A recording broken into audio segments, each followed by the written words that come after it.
Alan Saint-Maximin llegó desde la Premier como un refuerzo estrella. 12 millones de dólares invertidos.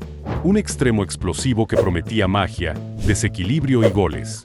El América lo presentó como la gran estrella de la Liga MX. La afición lo recibió con ilusión. Pero todo se derrumbó en menos de 72 horas. Denunció racismo, rescindió su contrato y apareció en Francia como si nada. Dejó al club con las manos vacías, a la afición furiosa y una versión oficial que en un principio dejó a todos helados. Pero hoy, una semana después, todo salió a la luz y lo que vas a conocer está dejando a todo el mundo impactado.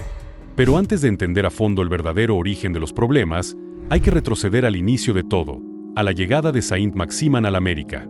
Porque desde el primer día su fichaje estuvo rodeado de dudas. Muchos lo veían como una apuesta inflada, casi una ilusión vendida a gran escala. Sin embargo, el América apostó fuerte, se aferró a su contratación y lo presentó como el refuerzo extranjero que marcaría una época, el movimiento que, según el club, cambiaría la historia reciente del equipo. Alan Saint-Maximin había jugado en el Newcastle de la Premier. Había enfrentado a Liverpool, Manchester City, Chelsea. Había metido goles en estadios llenos. Había dado asistencias que quedaron en los highlights de la temporada. Si era un jugador diferente, de esos que te sacan del asiento, de esos que gambetean por gambetear, de esos que intentan la chilena en lugar del pase seguro. Y el América lo quiso, lo buscó, lo fichó. La inversión fue brutal. 12 millones de dólares.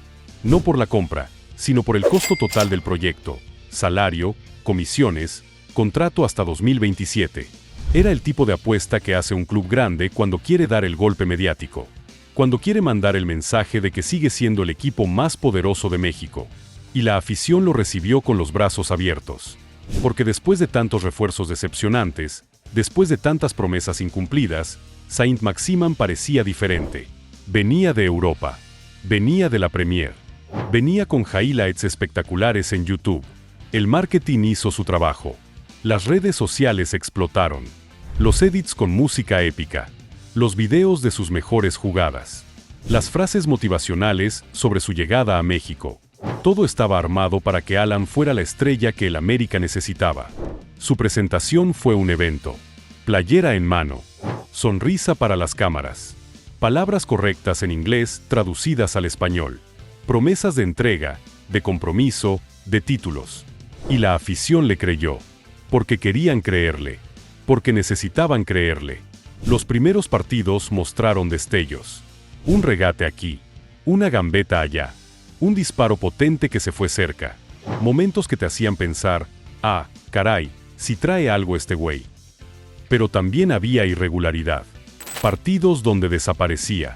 Donde no tocaba la pelota. Donde caminaba en lugar de correr. Pero nadie se alarmó. Porque era nuevo. Porque estaba adaptándose. Porque necesitaba tiempo. Y el América se lo dio. Le dio tiempo, confianza, minutos. Le construyeron el equipo alrededor. Le dieron el protagonismo que pedía. Y mientras tanto, las redes sociales seguían vendiéndolo. Cada entrenamiento era contenido. Cada golpe de balón era viral. Cada bicicleta intrascendente en un entrenamiento generaba miles de likes. Porque Saint-Maximin era marketing puro. Era imagen. Era show. El club apostó fuerte. No solo económicamente, también emocionalmente.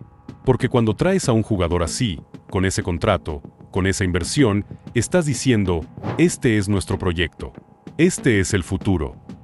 Y todo el americanismo lo compró. La sensación era clara. El América había encontrado a su nuevo referente ofensivo. Un tipo diferente. Un europeo con clase. Un jugador que iba a marcar una era. Pero lo que nadie sabía es que esa era iba a durar menos de medio año. El principio del fin. Todo empezó a cambiar cuando las cámaras se apagaron. Cuando los reflectores dejaron de alumbrar. Cuando el día a día del profesionalismo empezó a pesar.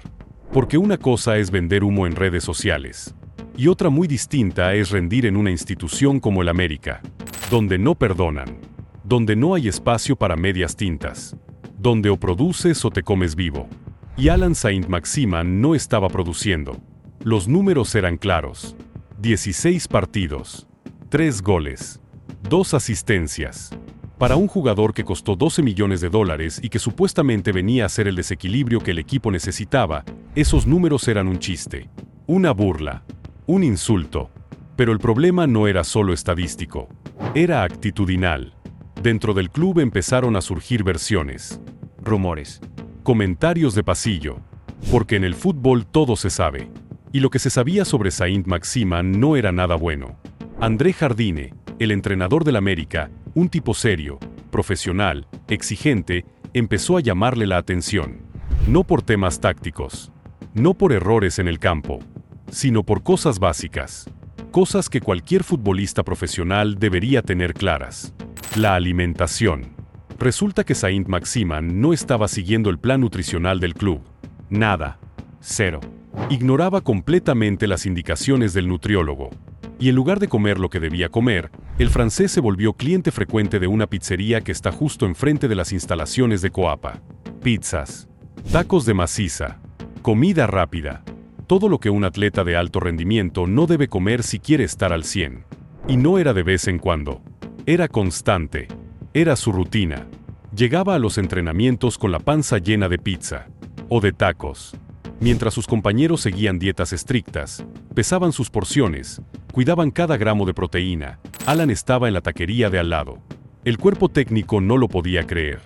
Porque estamos hablando de un futbolista que cobra millones, que tiene chef personal disponible, que tiene todo el apoyo del club para estar en forma, y decide comer como si estuviera de vacaciones. Pero no era solo la comida. Eran las llegadas tarde, constantes, sistemáticas. Como si el horario del entrenamiento fuera una sugerencia y no una obligación. Y en el fútbol profesional, eso no se perdona. Porque si tú llegas tarde, estás mandando un mensaje al vestidor: yo estoy por encima de las reglas. Y ese mensaje no cayó bien. Tampoco ayudó que Saint-Maximin no hiciera ningún esfuerzo por integrarse al grupo. Cero intención. Nulo compromiso con el idioma. No aprendió español. Ni siquiera lo básico. Ni un buenos días decente. Ni un pásame el balón en los entrenamientos. Nada.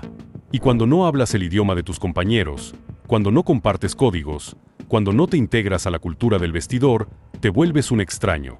Un outsider. Un tipo que está ahí pero no pertenece. La barrera del idioma lo aisló. Pero no porque el idioma fuera imposible de aprender, sino porque él nunca intentó aprenderlo. Nunca mostró interés. Nunca dio el paso. Y eso, en un vestidor mexicano, donde la convivencia es clave, donde el relajo y la comunicación son parte del juego, es imperdonable. Los compañeros empezaron a verlo con desconfianza. No porque fuera mal tipo, sino porque no era parte del equipo. No compartía. No se esforzaba. No daba señales de querer estar ahí realmente. Y mientras tanto, el rendimiento seguía sin llegar. Partidos y partidos donde simplemente no aparecía. Donde caminaba por la banda. Donde pedía el balón pero no hacía nada con él. Donde los regates espectaculares de los highlights de YouTube nunca se materializaban en el campo. El América estaba invirtiendo 4 millones de dólares al año en un jugador que comía pizzas, llegaba tarde, no hablaba español y no metía goles. La tensión creció. Porque cuando pagas tanto dinero por alguien, esperas resultados. Esperas profesionalismo. Esperas entrega. Y Saint-Maximin no estaba dando nada de eso. El ambiente en Coapa empezó a deteriorarse. No públicamente, no en las conferencias de prensa, pero dentro, en el día a día, todos sabían que algo no estaba funcionando. Jardine intentó corregirlo. Le llamó la atención. Le marcó límites. Le exigió más. Pero Alan no respondió. O no quiso responder. O simplemente no le importó. Y cuando un jugador se desconecta del proyecto, cuando pierde el interés, cuando empieza a ver el club como una obligación y no como una oportunidad, es cuestión de tiempo para que todo explote. Y explotó. El inesperado adiós. Nadie lo vio venir. Ni los directivos. Ni los compañeros. Ni la afición. Porque aunque las cosas no estaban bien, nadie esperaba lo que pasó. Un día cualquiera, Alan Saint-Maximin publicó un mensaje en sus redes sociales. Largo. Emotivo. Cargado de dramatismo. Y con una acusación que dejó a todos helados. Racismo. He enfrentado dificultades personales, dolorosas pérdidas y ausencias que me han afectado profundamente. Muy querida familia y amigos se han ido demasiado pronto y desearía poder estar ahí para ellos y su familia. Mi trabajo me ha impedido estar donde he querido estar y me ha hecho darme cuenta de que la vida es frágil y que cada momento importa. Hasta ahí, todo bien. Un mensaje personal, comprensible, humano. Pero luego vino el golpe. Es por eso que decidí volver a casa, estar más cerca de la gente que quiero y reenfocarme en lo que realmente es importante para mí. Y después, en otra publicación, el misil directo. He crecido y he aprendido a defenderme de los ataques, ya sean sutiles, ocultos o evidentes. Pero hay algo que jamás toleraré: ataques a mis hijos. La única persona en esta tierra que me atemoriza es Dios. Ya tiene mi palabra, vengan de frente. Racismo. Ataques a sus hijos. Discriminación. El impacto fue inmediato. Las redes sociales explotaron. Los medios replicaron la noticia. El América tuvo que reaccionar. Y lo hizo de la única forma posible, cerrando comentarios en sus publicaciones para evitar más ataques, protegiendo sus plataformas, intentando controlar el daño. Pero el daño ya estaba hecho. Porque cuando un futbolista de alto perfil denuncia racismo, no hay vuelta atrás. No puedes ignorarlo. No puedes minimizarlo. Tienes que actuar. Y el América actuó. Rápido. Demasiado rápido. En cuestión de horas, el club y Saint-Maximin llegaron a un acuerdo. Rescisión de contrato. Ruptura inmediata. Sin indemnización. Sin demandas. Cada quien por su lado. Saint-Maximin quedó libre. Después de medio año. Después de 12 millones de dólares invertidos. Después de 3 goles. Libre. Como si nada. Y entonces pasó lo que nadie esperaba. Menos de 72 horas después de su salida del América, Alain Saint-Maximin fue anunciado como nuevo jugador del Racing Club de Lens. En Francia. Su país. Su liga. Su casa. 72 horas. No pasó una semana. No pasó un mes. No hubo tiempo de duelo ni de reflexión. En menos de 3 días, el tipo que denunció racismo y que dijo que necesitaba estar cerca de su familia ya tenía equipo nuevo. Ya tenía contrato firmado. Ya estaba posando con la playera del Lens. Y ahí fue cuando todo empezó a oler mal. Porque una cosa es que te vayas por un tema familiar real y necesites tiempo para sanar. Y otra muy distinta es que a las 72 horas ya estés en otro club. Como si todo hubiera estado planeado. Como si el racismo hubiera sido solo la excusa perfecta para romper el contrato. Dentro del América, la sorpresa fue total. Los directivos no lo podían creer. Porque si realmente Saint-Maximin quería estar cerca de su familia, ¿por qué no pidió irse antes? ¿Por qué esperó hasta ese momento? ¿Por qué no negoció una salida ordenada? Las sospechas empezaron a crecer. ¿Y si el racismo nunca fue el problema real? ¿Y si todo fue una estrategia para salir gratis del club? ¿Y si las acusaciones fueron solo la cortina de humo perfecta para romper un contrato que ya no le convenía? Porque los números no mienten. Saint-Maximin no estaba rindiendo. No estaba feliz. No estaba integrado. Y probablemente sabía que su tiempo en México estaba contado. Pero salir por la puerta de atrás, con una rescisión normal, hubiera sido un golpe a su imagen. Un fracaso público. Una mancha en su currículum. Pero salir denunciando racismo. Salir como víctima.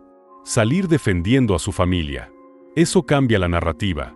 Eso te convierte en el bueno de la historia. Y eso te permite llegar a tu siguiente club sin cargar con el peso del fracaso. El América quedó con las manos vacías. Sin jugador. Sin retorno económico. Sin nada. 12 millones de dólares tirados a la basura. Y encima, con la acusación de racismo flotando en el aire. Y Saint-Maximin, muerto de la risa, firmando con el Lens. La única finta que le salió bien no fue en la cancha. Fue fuera de ella. La verdad detrás de todo. Él se fue porque su familia fue atacada. Porque sufrió racismo. Porque la vida es frágil y los momentos importan. Porque necesitaba estar cerca de los que ama. Y esa narrativa es poderosa. Porque nadie puede discutirle a un padre que defienda a sus hijos. Nadie puede cuestionar el dolor de alguien que dice haber sido discriminado. Es una postura moral inatacable. Pero del otro lado está la versión del América. Y esa versión cuenta una historia completamente diferente. Según el club, el problema con Saint-Maximin nunca fue el racismo. Fue la indisciplina. Fue la falta de compromiso. Fue la actitud de alguien que hacía lo que le daba la gana sin importarle las consecuencias. Porque cuando Jardine le llamaba la atención por llegar tarde, Alan no cambiaba. Cuando le pedían seguir la dieta, él se iba a la pizzería. Cuando le exigían integrarse al grupo, él seguía en su burbuja. Como si las reglas no aplicaran para él. Como si estar en el América fuera solo un trámite. Y no era un problema menor. Era sistemático, constante. Una falta de respeto continua hacia la institución, hacia sus compañeros, hacia el proyecto. Pero lo que realmente levantó sospechas dentro de Coapa fue el timín de todo. Porque si analizas los hechos fríamente, nada cuadra. ¿Fue el racismo una cortina de humo para volver a Francia? La duda se fortaleció cuando, tras ser dado de baja de registro, no pasaron ni 72 horas para que el francés fuera anunciado como nuevo jugador del Lens, sublíder del fútbol de Francia.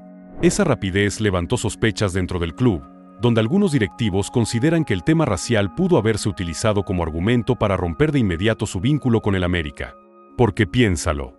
Si realmente hubo un problema tan grave de discriminación, si realmente estaba sufriendo, ¿cómo es posible que en menos de 3 días ya tengas todo arreglado con otro equipo? ¿Cómo es posible que el contrato ya esté firmado? ¿Cómo es posible que la presentación ya esté lista? Eso no se hace en 72 horas. Eso lleva semanas. Negociaciones. Conversaciones previas.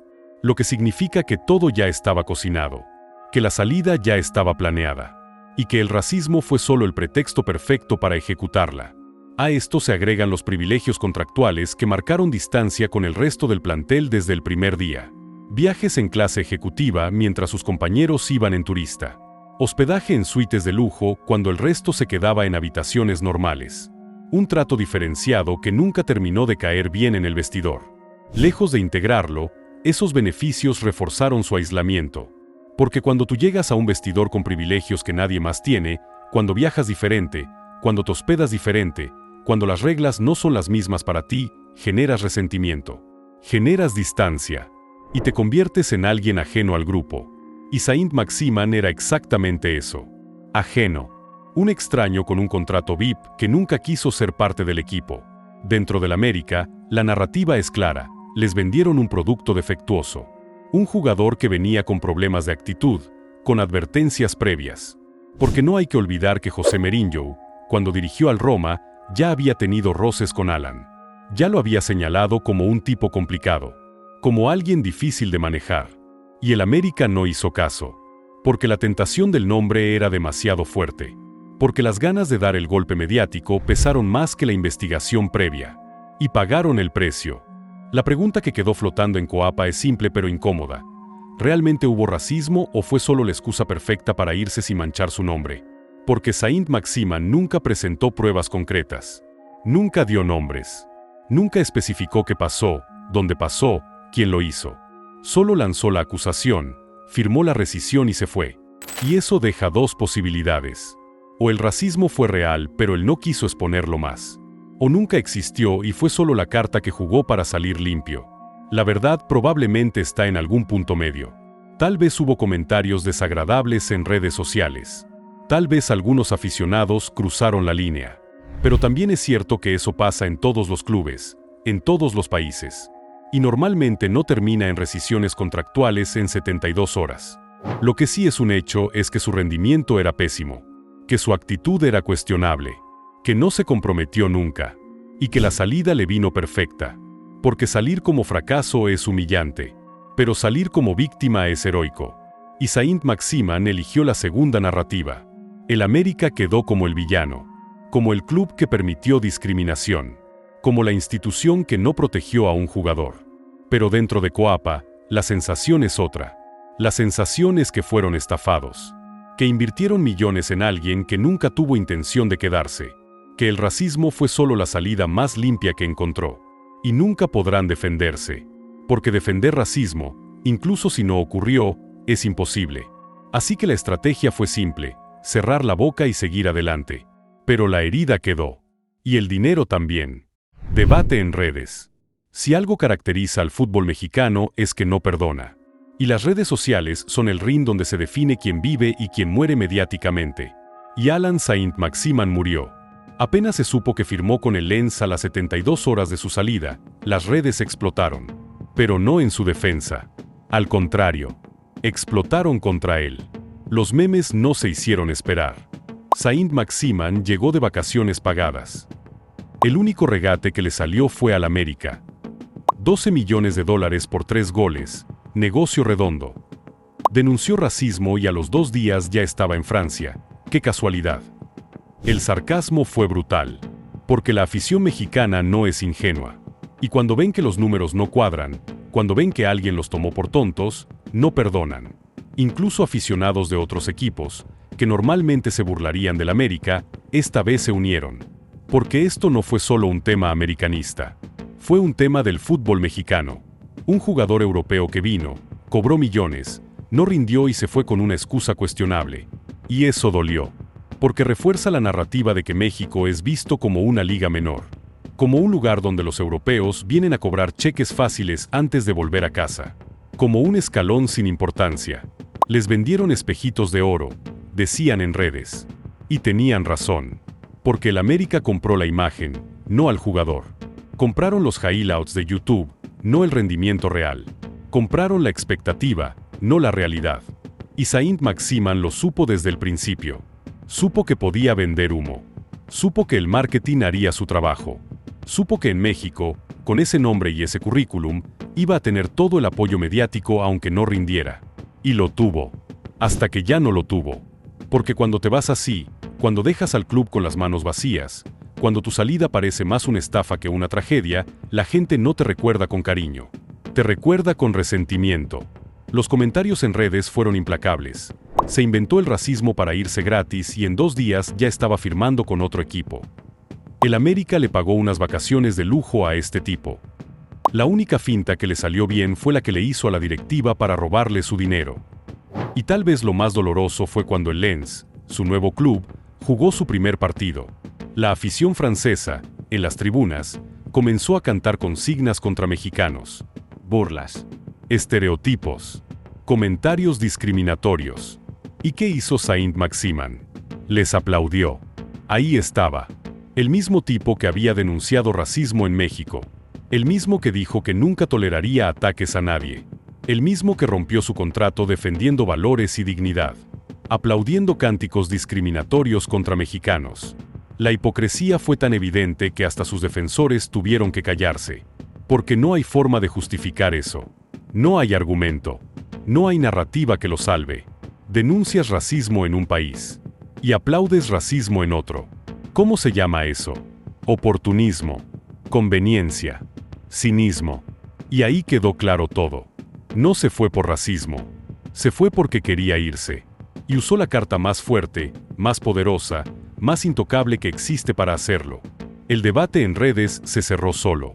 No hubo defensa posible. Saint-Maximin quedó expuesto como lo que fue, un jugador que vino a México a cobrar un cheque, que no rindió, que no se comprometió y que se fue con la excusa más barata que encontró.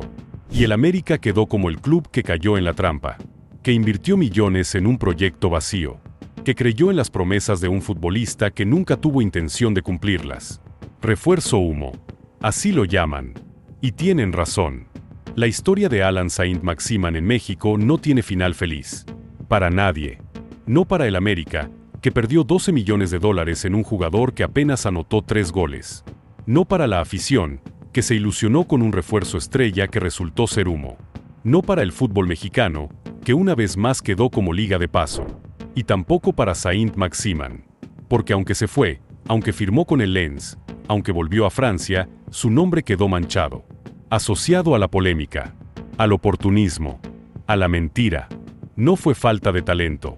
Alan tenía habilidad. Tenía currículum. Tenía paso por la Premier League. Pero le faltó lo más importante: compromiso, profesionalismo, respeto. Llegó con privilegios que nadie más tenía. Viajó diferente. Se hospedó diferente. Comió diferente. Y cuando le exigieron lo mínimo, cuando le pidieron que siguiera las reglas como todos, no quiso. No pudo. O simplemente no le importó. Y cuando las cosas se pusieron difíciles, cuando los resultados no llegaron, cuando las llamadas de atención se volvieron constantes, encontró la salida perfecta. La acusación más poderosa.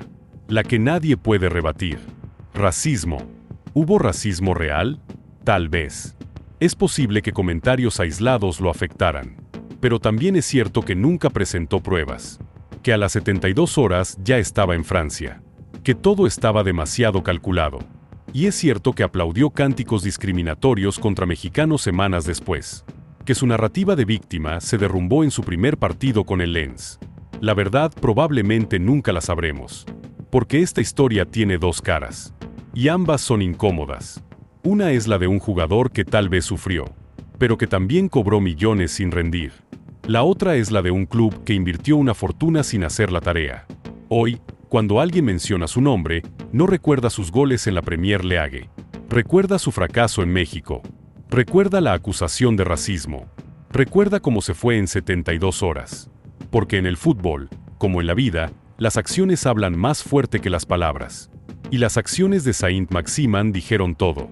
Vino a México como estrella. Se fue como estafa. Y aunque intentó salir como víctima, terminó expuesto como lo que fue, un jugador que hizo lo que quiso, cuando quiso, sin importarle las consecuencias. Y hoy te pregunto, ¿fue racismo real o la excusa perfecta para un proyecto fallido? Podemos decir que la vida de un futbolista de élite está llena de triunfos, pero también de caídas. Lo verdaderamente importante es ser perseverante y tener metas claras. Tal como es el caso de Carlos Vela, quien tuvo que superar innumerables obstáculos para llegar a la cima. Si te interesa conocer esa historia inspiradora, te la dejo por aquí, no te la puedes perder, en la cual repasamos tanto su carrera futbolística como su vida privada muy entretenida.